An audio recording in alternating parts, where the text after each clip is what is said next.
Hello అండి. Very very good morning అండి అందరికీ. ఎలా ఉన్నారండి? అందరూ బాగున్నారా? అందరూ బాగుండాలని మనస్ఫూర్తిగా కోరుకుంటున్నాను. ఇది ఆదివారం మార్నింగ్ తీసిన వీడియో అండి. ఎర్లీ మార్నింగ్ తెల్లవారుజాము నుంచి నేను ఏమేం పనులు చేసుకుంటాను మధ్యాహ్నం వరకు అనేది ఈరోజు మన వీడియోలో అయితే వస్తుందన్నమాట. వీడియోని స్కిప్ చేయకుండా లాస్ట్ వరకు చూడండి. నచ్చితే లైక్ చేయండి, షేర్ చేయండి, సబ్స్క్రైబ్ చేయడం మాత్రం మర్చిపోవద్దండి. మీకేమనిపించిందో కామెంట్ చేయండి.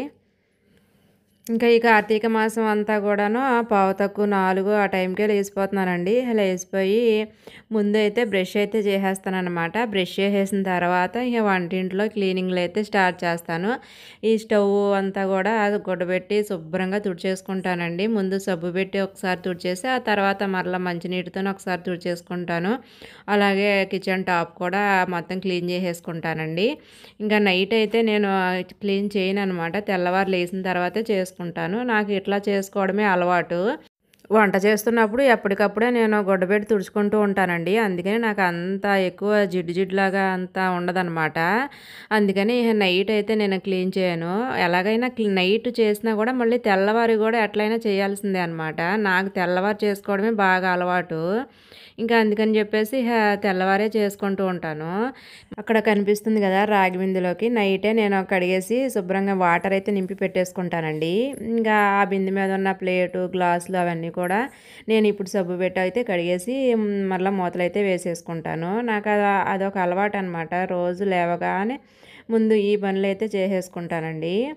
తర్వాత డైనింగ్ టేబుల్ కూడా తుడిచేసుకుంటానండి. కొద్దిగా డెట్టాలు వేసుకొని శుభ్రంగా 2 సార్లు అయితే తుడిచేసుకుంటాను. అలా డెట్టాలు వేసి క్లీన్ చేసుకోవడం వలన మనకి బ్యాక్టీరియా అనేది ఏమీ చేరకుండా ఉంటుంది డైనింగ్ టేబుల్ మీదకి. ఇంకా ఈ క్లీనింగ్లు అయిపోయిన తర్వాత ఇల్లు అయితే ఊడుస్తానండి. ముందు ఈ పైన ఉన్నవన్నీ శుభ్రం చేసేసుకుంటే పైనుంచి ఏదన్నా ధూళి గట్రా ఏదన్నా పడినా కింద పడుతుంది కదా. ఇంక ఇప్పుడు ఇల్లు ఊడ్చేసుకున్నాము అంటే శుభ్రంగా ఉంటుందండి. ముందు అయితే బయట వాకిలి ఊడ్చిన తర్వాత ఇల్లు అయితే ఊడ్చుకునేదాన్నండి. ఇప్పుడు మరి 4 గంటలే కదా అవుతుంది. తెల్లవారుజాము అసలు బయట చాలా చీకటిగా ఉంటుంది. ఇక అందుకని కొంచెం ఇంట్లో పనులు చేసుకున్న తర్వాత అప్పుడు బయట ఊడ్చి ముగ్గు పెట్టొచ్చు అని చెప్పేసి ముందు ఇల్లు అయితే ఊడ్చేసుకుంటున్నానండి. డోర్ తీస్తే చూడండి బయట ఎంత చీకటిగా ఉందో. అంటే మనుషులు లెగుస్తారు కానీ ఎవరు బయటకైతే రారనమాట. ఇంట్లోనే ఇంకా పనులు అవి చేసుకుంటూ ఉంటారు. అందరూ సాయంత్రమే ఇంకా ఊడ్చేసుకొని ముగ్గు అయితే పెట్టేసుకుంటూ ఉంటారండి. నాకైతే అట్లా నచ్చదనమాట. ఇంకా తెల్లవారే ఊడ్చుకొని ముగ్గు పెట్టుకోవడం బాగా అలవాటు. అందుకని ఇంకా ఎంత తెల్లవారుజామైనా 4 గంటలకైనా 3 గంటలకైనా అప్పుడే ఊడ్చి ముగ్గు అయితే పెట్టుకుంటానండి. ఇలా గుమ్మంలో కొద్దిగా తడిగుడ్డ పెట్టి తుడిచేసుకొని చిన్నగా ముగ్గు అయితే పెట్టుకుంటానండి. మాకు వాకిట్లో పెద్ద పెద్ద ముగ్గులు వేయడానికి అయితే ప్లేస్ లేదనమాట. ఇది చిన్న సందండి మాకు నడవడానికి. అందుకని సింపుల్గా చిన్న చిన్న ముగ్గులు అయితే పెట్టేసుకుంటాను. ఇంకా స్నానం చేసి వచ్చేసానండి. ఇంకా పూజ అయితే చేసుకోవాలి కదా. సూర్యోదయానికి ముందే పూజ అయితే చేసేసుకుంటానండి. ఈ కార్తీక మాసంలో ప్రతిరోజు కూడా తలస్నానమే చేస్తున్నానండి. ఈరోజు అయితే చాలా చలిగా ఉంది కానీ తప్పదు కదా, చేయాలనుకున్నప్పుడు చేసేయడమే. కాకపోతే కొంచెం అలవాటు అయ్యిందిలేండి. ముందైతే తులసమ్మ దగ్గర అయితే చేసేస్తున్నానండి. నిన్న పెట్టిన పూలు అవి తీసేసి చక్కగా అక్కడ దీపారాధన ప్రమిదలు ఉంటాయి కదా, ప్రసాదం పెట్టేవి అవన్నీ కూడా కడిగేసి అయితే తెచ్చుకుంటానండి. ప్రతిరోజు కూడా శుభ్రంగా సబ్బెట్టి జిడ్డు లేకుండా కడిగేసుకుంటూ ఉంటాను. ముందు తులసమ్మ దగ్గర అయిపోయిన తర్వాత లోపల పూజ అయితే చేసుకుంటానండి. ఈ కార్తీక మాసంలో ముందుగా తులసమ్మ దగ్గరే చేస్తే మంచిదండి. చక్కగా దీపారాధన చేసేసుకొని నైవేద్యం పెట్టేసి 3 ప్రదక్షిణలు వేసేసి మనస్ఫూర్తిగా తులసమ్మకైతే మొక్కేసుకొని ఇంకా లోపలికైతే వచ్చేసానండి. లోపల కూడా ఇంకా నిన్న పెట్టిన పూలు అవి తీసేసి చక్కగా ఆ దీపారాధన చేసే ప్రమిదలు ప్లేట్లు అవన్నీ కడిగేసుకొని ఇంకా దీపారాధన చేసేసుకున్నానండి. ఇక్కడ కూడా నేను 3 ప్రదక్షిణలు అయితే చేస్తాను. నాకు రోజు అలాగ అలవాటు అనమాట. ఇంకా లాస్ట్లో హారతి ఇచ్చేసి ఇంకా మనస్ఫూర్తిగా దండం పెట్టేసుకొని టైం ఉంటే కొంచెం సేపు అమ్మవారి పాటలేవో పాడుకుంటానండి. నాకు వచ్చినవేవో నేను పాడుకుంటాను కొంచెం సేపు. ఇంకా ప్రతిరోజు నా పూజ అయితే ఇలాగే చేసుకుంటానండి. ఈరోజు సండే అవడం వల్ల కొంచెం ప్రశాంతంగా వీడియో తీయడానికైతే కుదిరిందండి. లేదంటే వీడియో తీయాలంటే కొంచెం ఎక్కువ టైం పట్టిద్ది కదా! ఇంకా ఫోను ఎక్కడ పెట్టుకోవాలి ఏంటి అవన్నీ సెట్ చేసుకోవడము, ఆన్ చేసుకోవడము, ఆఫ్ చేసుకోవడము అన్నీ కూడా నేనే చేసుకుంటానండి. అందుకనే ప్రతీది కూడా నాకు వీడియో తీయాలంటే అవ్వట్లేదనమాట. ఈరోజు ఇంకా మా వారికిను, ఇంకా పాప కూడా ఇద్దరు ఇంట్లోనే ఉన్నారు కాబట్టి ఇక అలాగా కొంచెం వీడియో తీయడానికైతే వీలైందండి. ఆరోగ్య ప్రదాత ప్రత్యక్ష దైవమైనటువంటి సూర్యనారాయణ స్వామికి దండం పెట్టేసుకున్నానండి. ముందు మనకి ఆరోగ్యం ఉంటేనే కదా ఏదైనా చేయగలము. అందుకనే సూర్యభగవానుడికి ఎప్పుడు అదే కోరుకుంటానండి, మంచి ఆరోగ్యాన్ని ఇమ్మని. ఓకేనండి. మరి ఇంట్లో పూజ అవ్వగానే నేను చేసే పని ఏంటి అంటే టీ పెట్టుకొని తాగేయడం అనమాట. ఇంకా అసలే చలికాలం కదా, ఎప్పుడెప్పుడు వేడివేడిగా టీ తాగుదామా అని అనిపిస్తూ ఉంటుంది. మా వారికి నాకు కూడా టీ అయితే పెట్టేస్తున్నానండి. మా వారు కూడా లేచారనమాట. ఇద్దరికి టీ అయితే పెట్టుకొని తాగేస్తాము. మా పాప ఇంకా లెగలేదు. తనకైతే 8:30కి ట్యూషన్ అండి. ఇంకా కొంచెం లేట్గా లేచి ఆ ట్యూషన్కి అయితే వెళ్తుంది. ఇవన్నీ కూడా రాత్రి కడిగి బోర్లించుకున్న గిన్నెలు అయితే ఇప్పుడు గిన్నెల బుట్టలోకి అయితే సర్దేసుకుంటున్నాను. ముందైతే కొద్దిగా హాట్ వాటర్ పెట్టేసుకొని ఒక గ్లాసు హాట్ వాటర్ అయితే తాగేసానండి. ఇంకా అలా తాగడం అయితే అలవాటు. ఎప్పుడు టీ తాగినా కూడా ముందు నీళ్ళు అయితే తాగేస్తానమాట.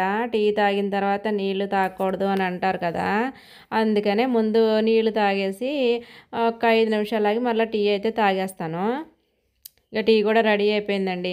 ఇక కూర్చొని కొంచెం సేపు కూర్చొని బయట వాతావరణాన్ని ఆస్వాదించుకుంటూ టీ అయితే తాగేస్తాను. మళ్ళా వెంటనే వచ్చేస్తాను. మీరు మాత్రం ఎక్కడికి వెళ్ళొద్దు, చూస్తూనే ఉండండి వీడియో. ఈరోజు టిఫిన్ వచ్చేసి గోధుమ రవ్వతో ఉప్మా చేశానండి. ఇంకా రాగి జావ కాద్దామంటే పిండి అయితే అయిపోయింది. అలాగే రాత్రి నానబెట్టిన బాదం పిక్కలు ఉంటే తినేసి ఇంకా ఉప్మా అయితే తినేసామండి. ఉప్మా తినేసిన తర్వాత మా పాప అయితే ట్యూషన్కి వెళ్ళిపోయింది. మా వారు బయటికి వెళ్ళిపోయారు. ఇదిగోండి నేనైతే నా డ్యూటీ అయితే నేను స్టార్ట్ చేశాను. ఈ సండే కదా కొంచెం బట్టలు కూడా ఎక్కువే ఉన్నాయి. ఇక బట్టలు అవన్నీ ఉదయాన్నే నానబెట్టేసుకుంటాను అనమాట. ఇక అవి ఇప్పుడైతే ఉతికేసి జాడించేసుకుంటాను. ఈరోజు ఎండ కూడా చాలా ఎక్కువ వేస్తుందండి. ఇంకా సండే కదా, ఈరోజు ఇక సాక్స్ ఉంటాయన్నమాట. పిల్లల సాక్సులు, ఇంకా అలాగే క్యారేజీ బ్యాగులు, రిబ్బన్లు, ఇంకా రబ్బర్లు, అవన్నీ దువ్వాన్లు, అవన్నీ కూడా ఏ ఉంటే అవి ఈరోజే మొత్తం వాష్ చేసేస్తానమాట. ఇంకా పిల్లలకి ఈ స్కూల్ సాక్స్లు కానీ షూలు కానీ అన్నీ కూడా శుభ్రం చేసేసి కడిగేసి ఆరబెట్టేస్తాను. ఈ ఎండ కూడా బాగా వేస్తుంది. వారానికి ఒకసారి క్లీన్ చేసుకోకపోతే అవన్నీ షూలు కానీ ఇవ్వండి క్యారేజీ బ్యాగులు కానీ ఇవన్నీ ఏంటంటే నల్లగా అయిపోతాయి అన్నమాట. వీళ్ళు ఏంటంటే పిల్లలు ఎక్కడ పడితే అక్కడ పెట్టేస్తూ ఉంటారు. అదొకటిను, ఇంకా మనము చారు ఏదన్నా పెట్టినప్పుడు ఒక్కోసారి అయితే బ్యాగ్లో కూడా కారుతూ ఉంటాయి అన్నమాట. అందుకని చెప్పేసి నేను వారానికి ఒకసారి మొత్తం క్లీన్ చేసేస్తూ ఉంటాను. ఆదివారం వచ్చిందంటే ఇంక ఈ పనులతోనే సరిపోద్ది.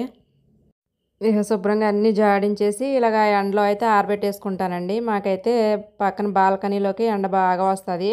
బట్టలన్నీ కూడా ఇక్కడే ఆరిపోతాయండి. ఎప్పుడైనా ఎక్కువ బట్టలు ఉంటేనే మేడ మీదకి అయితే వెళ్తాను. ఈ మొత్తం జాడించిన తర్వాత చీపురు పెట్టేసి ఒకసారి అయితే ఊడ్చేసుకుంటానండి మొత్తం. లేదంటే సబ్బు అనేది ఒక చోట ఉండిపోయింది అనుకోండి గబుక్కుని జారిపోద్ది అనమాట. అందుకనే శుభ్రంగా చీపురు పెట్టేసి అయితే రుద్దేసి కడిగేసుకుంటాను. ఇక అక్కడితో బయట బట్టల పనులు క్లీనింగ్ పనులు అక్కడితో అయిపోయాయి. మళ్ళీ వంటింట్లోకి అయితే వచ్చేసానండి. ఇక లంచ్ అయితే ప్రిపేర్ చేయాలి కదా. ఈరోజు సండే స్పెషల్ ఏంటంటే వెజిటేబుల్ బిర్యానీ ఇంకా మష్రూమ్ కర్రీ అనమాట. మా పాప ఏమో ఏమంటుందంటే నోరంతా చప్పబడిపోతుందమ్మా, కొంచెం ఏమైనా స్పైసీగా చెయ్యి అని అంది. అందుకని వెజిటేబుల్ బిర్యానీ అయితే చేద్దాం అనుకుంటున్నాను. అందులోకి కాంబినేషన్ పుట్టగొడుగులు కర్రీ అనమాట. ఎలాగో ఈ నెలంతా కూడా నాన్ వెజ్ అయితే తినం కదండి, అందుకని చెప్పేసి ఇంకా మష్రూమ్ కర్రీ అయితే చేస్తున్నాను.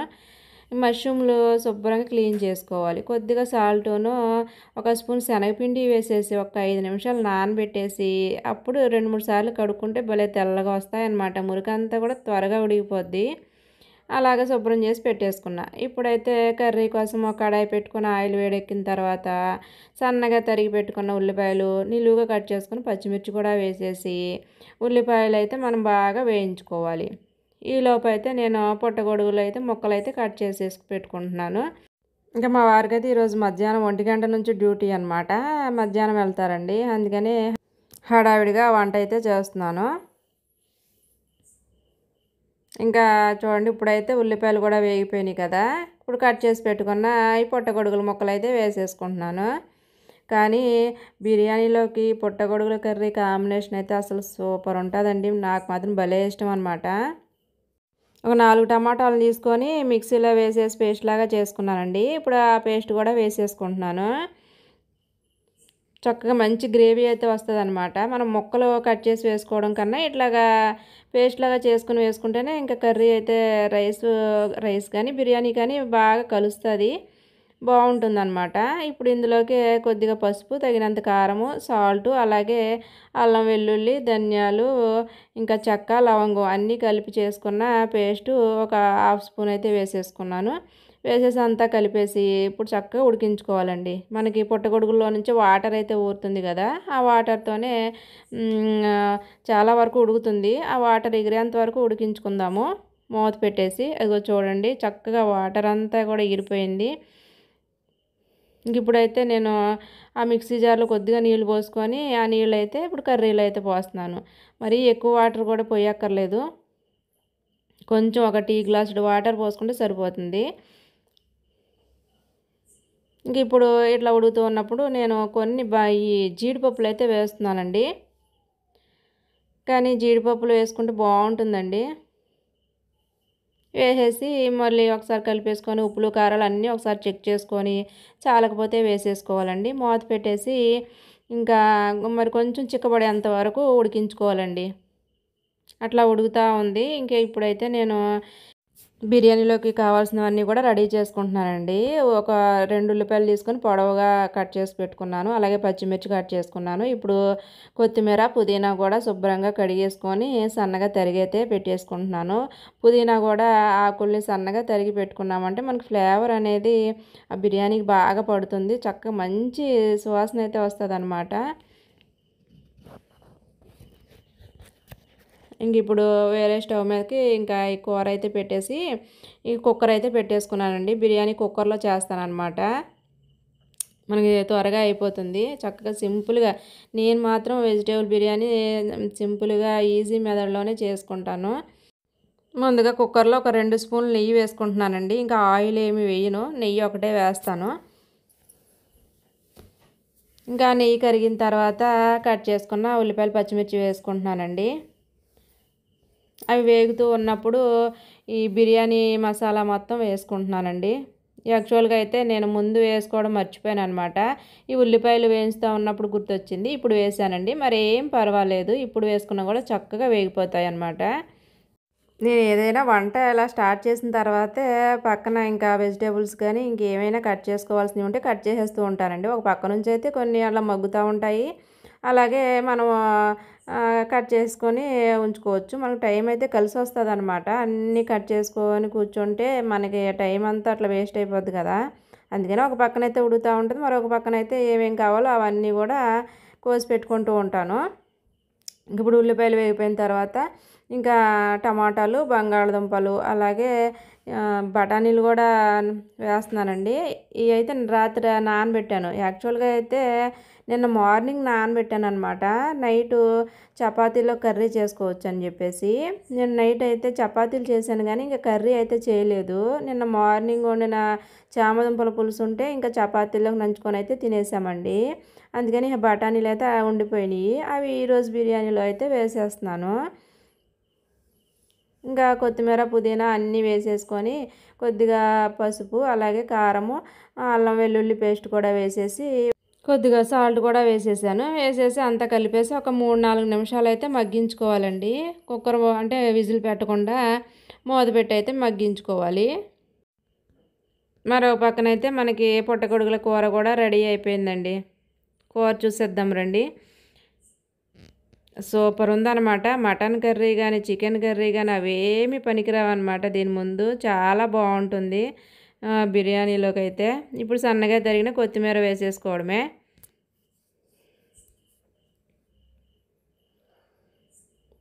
ఇంకా అదనమాట, పుట్టగొడుగుల కూర అయితే రెడీ అయిపోయింది. ఇంకా స్టవ్ అయితే ఆపేస్తున్నాను. ఇంక ఇప్పుడు చూడండి మనకి బిర్యానీ కూడా మరో పక్కన అయితే ఉడుకుతూ ఉంది. ఒక 2 స్పూన్లు పెరుగు కూడా వేసేసి మొత్తం కలిపేసుకోవాలి. ఇప్పుడు కడిగి పెట్టుకున్న బియ్యం అయితే వేసేసుకుంటున్నానండి. ఈ బియ్యానికి ఒక గ్లాస్ బియ్యానికి 2 గ్లాసుల వాటర్ అయితే కరెక్ట్గా సరిపోతుందన్నమాట. నేను నార్మల్ బియ్యం తీసుకున్నానండి, బాస్మతి రైస్ అలాంటివి ఏం కాదు. కుక్కర్లో వేస్తున్నాం కాబట్టి మనకి చక్కగా త్వరగా కూడా ఉడికిపోతుంది. ఇంకా వాటర్ పోసిన తర్వాత సాల్ట్ సరిపోయిందో లేదో ఒకసారి చెక్ చేసుకొని చాలకపోతే వేసేసుకోవాలి.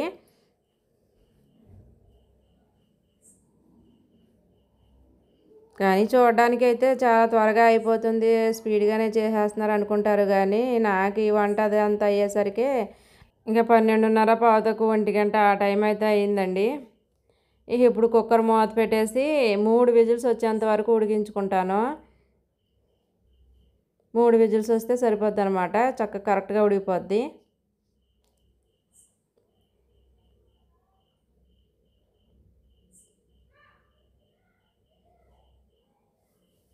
ఇంక ఇది బిర్యానీ ఉడికే లోపల అయితే నేను ఇక్కడ ఉదయం టిఫిన్ చేసిన గిన్నెలు అవన్నీ ఉంటే కడిగేసుకుంటున్నానండి. ఒకదాని తర్వాత ఒకటి పనులు మధ్యాహ్నం వరకు 2 వరకు ఆ పనులు అయితే అట్లా ఉంటానే ఉంటాయన్నమాట. ఇక గిన్నెలు అవి కడిగేసుకుంటే పని అయిపోద్ది కదా అని చెప్పేసి కడిగేస్తున్నాను. ఆ తర్వాత కొద్దిగా పెరుగు చట్నీ కూడా చేయాలండి. ఇంకా జాబులు చేసే వాళ్ళకైనా సండే వస్తే కొంచెం సెలవైనా వస్తుంది. కానీ మన హౌస్ వైఫ్లకి అయితే మాత్రం సండే అయినా మండే అయినా ఏ రోజైనా ఒకటే అనమాట. ఇంకా సండే వచ్చిందంటేనే పనులు అయితే ఇంకా ఎక్కువ ఉంటాయి, చేసి చేసి ఎంతకీ తరగవన్నమాట. కానీ దీనికన్నా ఇంకా జాబులు చేయడం ఏం బెటర్ ఏమో అనిపిస్తూ ఉంటుంది. వాళ్ళైతే టైంకి వెళ్ళి టైంకి వచ్చేస్తారు, పని అయిపోద్ది. కానీ మనకు అలా కాదు కదా, చెయ్యాలి. కానీ అసలు 24 గంటల పనే ఉంటుందన్నమాట. చూడండి నాకైతే వంట ఇప్పుడు ఫినిష్ అయింది. ఇక భోజనం అయితే స్టార్ట్ చేస్తామండి. మరి ఇంకో స్పెషల్ కూడా చేస్తాను, అదేంటో తెలుసా? తోటకూర వేపుడు అనమాట. మా వారికి ఈరోజు మార్కెట్లో మంచి తోటకూర అయితే దొరికింది, చాలా బాగుందండి. లేత తోటకూర అనమాట. ఇక అందుకని తెచ్చారు. తెచ్చిన తర్వాత మళ్ళీ వండకపోతే బాగోదు కదా, ఇక అది కూడా వండేసాను. తోటకూర వేపుడు చేసేసి మష్రూమ్ కర్రీ అలాగే వెజిటేబుల్ బిర్యానీ అయితే చేస్తానండి. సండే స్పెషల్ అయితే ఇదనమాట. ఇంకా వీటి ముందు చికెన్ కానీ మటన్ కానీ ఇంకెందుకు పనికొస్తాయి చెప్పండి? కడుపు నిండా తినొచ్చు అనమాట ఇట్లా వెజిటేబుల్ బిర్యానీను మష్రూమ్ కర్రీ ఉంటే. మా ఇంట్లో సండే స్పెషల్ వచ్చేసి ఇవన్నమాట. మరి మీరేం చేసుకున్నారు అనేది కామెంట్ చేయండి. మా వారైతే తిని చెప్తున్నారనమాట సూపర్ ఉంది అని చెప్పేసి. ఇక ఉల్లిపాయ కూడా వేస్తున్నానండి. ఉల్లిపాయ నంచు తింటే వేరే లెవెల్ ఉంటుంది అనమాట. ఇంకా అలాగే పెరుగు చట్నీ కూడా రెడీ చేసేసాను. ఇంకా సండే తెల్లవారుజాము నుంచి ఇంకా మధ్యాహ్నం 1 గంట వరకు వ్లాగ్ అయితే ఇదండి. నచ్చితే లైక్ చేయండి, షేర్ చేయండి, సబ్స్క్రైబ్ చేసేయండి. థ్యాంక్స్.